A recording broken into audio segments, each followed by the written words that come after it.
Hello there, everyone. Welcome back to the Golfy channel. This is Golfy.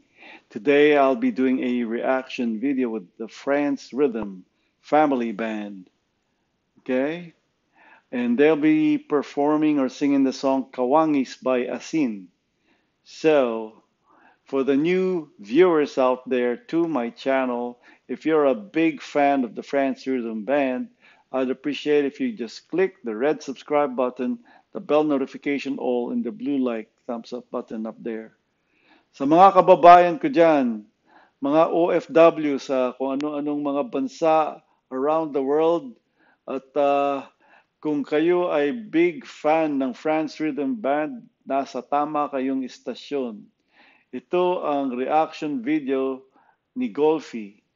Sana lahat kayo dyan ay nasa mabuting kalagayan.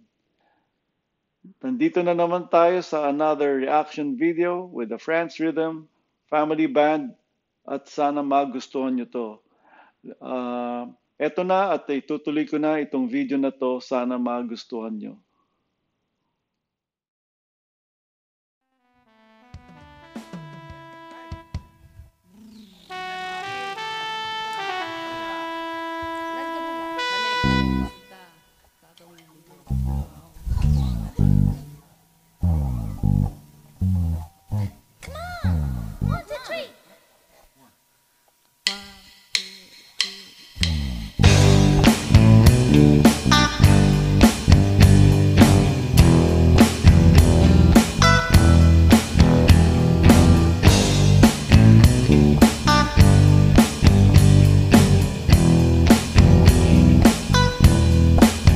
Kapag sumilip ang buwan sa sulok ng iyong bintana, hahaplusin ka ng liwanag.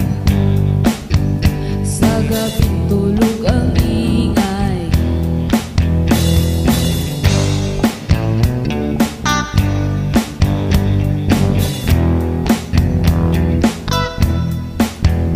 at naglalaro sa isip ang tawag ng kamusmusan. Sa kulay ng talang tahimik, maglalaro sa kanyang ilaw. Ayaw matulog ng buwan, nakayuko lagi sa lupa. Kahit dilim ay nakabalo, nakangiti sa kalawan.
liwanag niya ang kamalayan.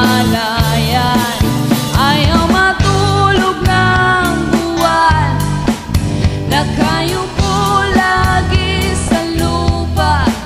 Kahit dilim ay nakabalo, nakangiti sa kalawakan. Ayaw matulog ng buwan, nakayupo lagi sa lupa. Kahit dilim ay nakabalo, nakangiti sa kalawakan. Ang buwan, ah.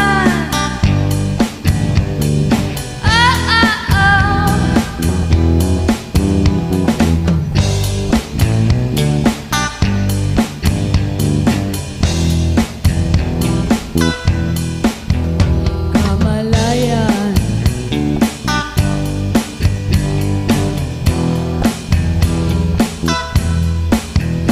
kamalayan.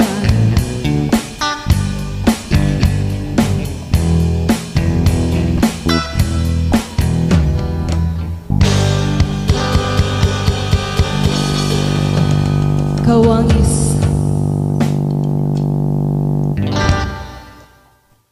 Thank you, thank you. Yan ang Friends Rhythm Family Band playing Kawangis ng Asin.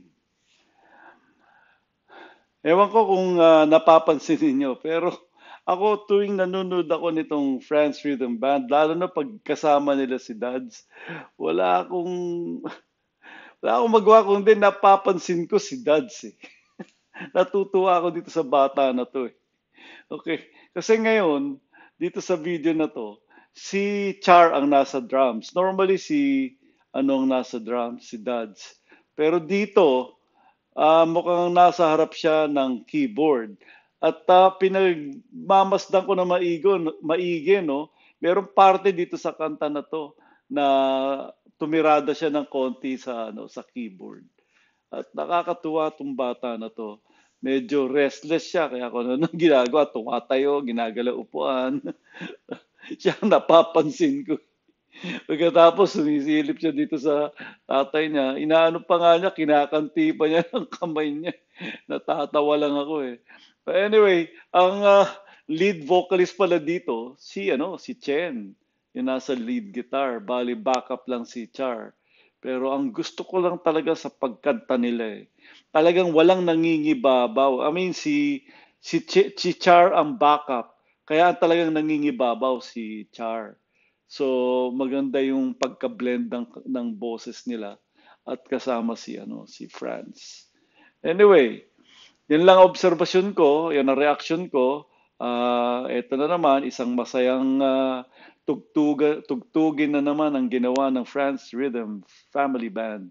At dito sa video na to, nandun sila sa kanilang bahay, no? Kasi tong time na to, January pa to, hindi pa gawa yung kanilang tinatawag na music room. Kasi meron silang tinayo na music room sa tabi nitong bahay na to eh. Kaya for the longest time, dito lang sila tumutugtog dito sa parte ng bahay nilang to. At sometime last year, I think mga bandang Abril na. No, that was back in, kailan ba yun? 2022, tama, mga April 2022. Nakalipat sila dun sa kanilang bagong music room. In fact, yung unang-unang tugtog nila dyan sa music room na yan, nagawan ko ng reaction video kagad yan. At talagang tinututukan ko sila. Anyway, itong Friends Rhythm Family Band is the most consistent sa mga lahat ng mga nire-reaction video ko. Ang mga viewership ko dito is talagang lumalampas na mahigit 1,000, 2,000, 3,000. Ang pinaka maraming views na nakuha ko lang dito is umabot lang siguro mga 14 o 15, 15,000, ganyan. But sa tulong ninyo, kung maaari, share naman ninyo tong video na to at make sure kung hindi pa kayo nakaka-subscribe, pakipindot naman yung subscribe button, yung red subscribe button, bell notification all, and the blue like thumbs up button up there. Importante nagsasubscribe kayo at kiniklik niyo yung bell notification all para each time na mag-upload ako ng reaction video ng Franz Rhythm Family Band, ma-notify kayo at mapanood ninyo yung reaction video ko. Talagang tuwan-tuwa ako at nakabalik uli ako sa reaction video dahil natigil ako dahil nagkaroon akong heart issue at naoperahan ako noong Abril. At ngayon December lang ako nakapagsimula uli makapag-reaction video. Kaya from after the surgery, nag-rehab ako, pabiyahe-biyahe konti, pa-exercise, papasyal-pasyal, pero hindi ako maka-reaction video. Kaya ang mga videos ko sa channel ko, puro mga biyahe-biyahe lang, pakain-kain sa labas. Kaya I hope ma-enjoy na niya muna yung mga yon habang wala pang reaction video. This is the end for tonight's reaction video. Maraming salamat sa pagsama sa pag-reaction video ko dito. At magkita na lang tayo sa susunod na reaction video. For now, mag-ingat-ingat lang po kayo sa COVID at kumakalat na naman. Please take care of yourself and God bless. Bye-bye for now. Ciao.